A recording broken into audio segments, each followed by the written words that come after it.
Maybe, perhaps, you might not want to play chess. Maybe you want to play something else.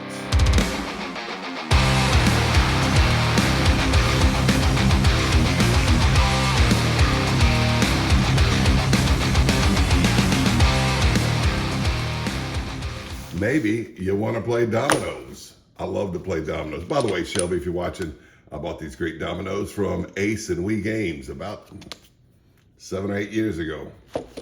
They're fantastic. Love playing dominoes. Maybe you want to play cards. Maybe you want to play a family board game and you need a move timer. All right?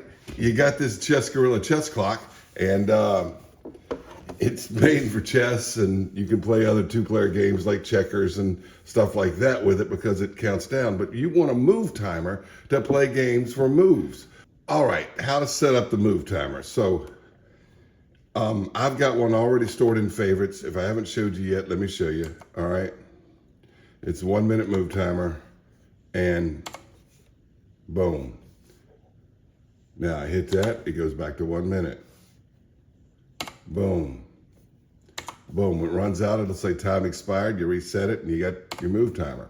So many family board games, I like to play with a 1 minute move timer for dominoes when I can get somebody that wants to play with a clock, because that's what's on the app, you know. That's plenty of time, I think, for dominoes. Also, I found out the American Checker Federation, when digital clocks were first invented, experimented with a 5 minute move timer for checkers, but that's not how they do it most of the time. It works like chess, and match times are generally G90s or G80s with a 5 or 10 second delay, and you got to play all 3 of your match games in checkers in that amount of time, and so you don't get more time for each game in the match. Anyway, move timers come in handy. You can also use them for darts or cornhole or any game like that, pool, any game like that. If you got somebody that throws darts or shoots pool slow or cornhole slow or whatever, put a move timer on them. So let me show you how to do this, all right? So we're gonna go ahead and turn this off just so I can show you from start, all right? So you turn it on, and the main thing you wanna go to is preferences, all right? And you go to increment mode. And in increment mode, you wanna make sure you have Bronstein selected, all right? Bronstein works like the Fisher increment if you use up the entire increment time. So let's say it's 5 seconds. You take more than 5 seconds to move, it'll add those 5 seconds back.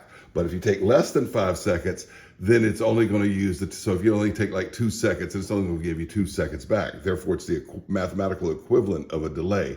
But you want Bronstein on. All right, now that we have that done, we're going to, we're going to go back to time controls. And at time controls, we're going to go to, if you want a 1 minute move timer, it's easy to do with the create new. And I'll show you how to make one greater than 1 minute in a second. All right, so you go here. Now, how many phases? We just want 1. That says how many minutes. Now you can only increase the time by minutes. So you can't do a 1.5 minutes here. You can only do it by minutes. But since you can only do the Bronstein control up to 99 seconds in the create new function, then you can only really do one for 1 minute. So you create 1 minute, all right? Now you go to time delay, no, all right? You go to increment, yes. And since it's Bronstein increment, that's what you want. And in seconds, you wanna go to 60.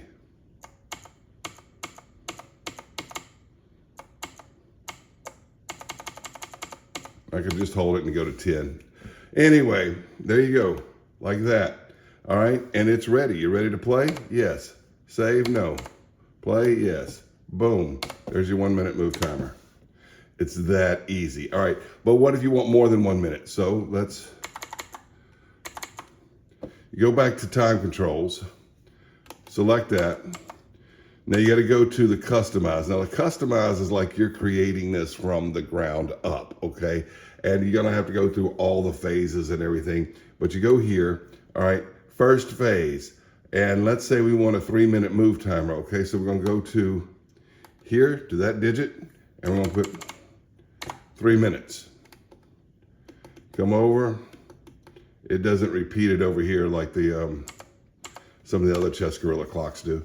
All right, and you got 3 minutes. Now, here's the thing. It knows we don't want any moves or phases, so we're just going to skip through this. Now, here's one increment, all right? We want, since we got 3 minutes, that means it's 180 seconds. So we want this to be 1, that to be 8. All right, and that's 3 minutes. All right, skip this one. 1, 8. All right. No delay. You got to go through the delay. Now here's a silly thing. We're going to skip through the second phase. Tell it we don't want a second phase, but you still got to skip through everything. All right, and no second phase increment. And now if you don't have a second phase, why would there be a third phase? I like this clock a lot, but this part here is kind of silly because you got to keep cycling through this. And then a fourth phase. What kind of game has a fourth phase? We don't need that, so we're just going to cycle through it too. All right. No fourth phase increment because there's no fourth phase. And finally, we're there, and it says play. And that's what we want, play. So, no. We can save it or we can play it. You want to save it? We'll save it. All right, save. Boom. Okay, and it's saved right there. And what we're going to do is we're going to go to where I've got the 3-minute customize. There it is. That's the last one we just did. I'm pretty sure that's it. So we're going to hit here. Okay, and I'm pretty sure this is my 3-minute move timer. All right, so we're ready. And it should be giving me a 3-minute Bronstein thing and go back to 3 minutes when I hit the clock. Boom, 3-minute move timer. 3-minute move timer. You can set it up for 4, 5, 10, whatever you wanted, you know?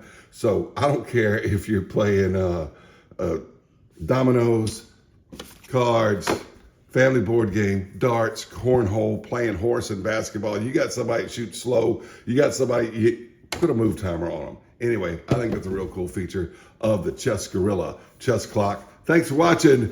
Big Lou 2.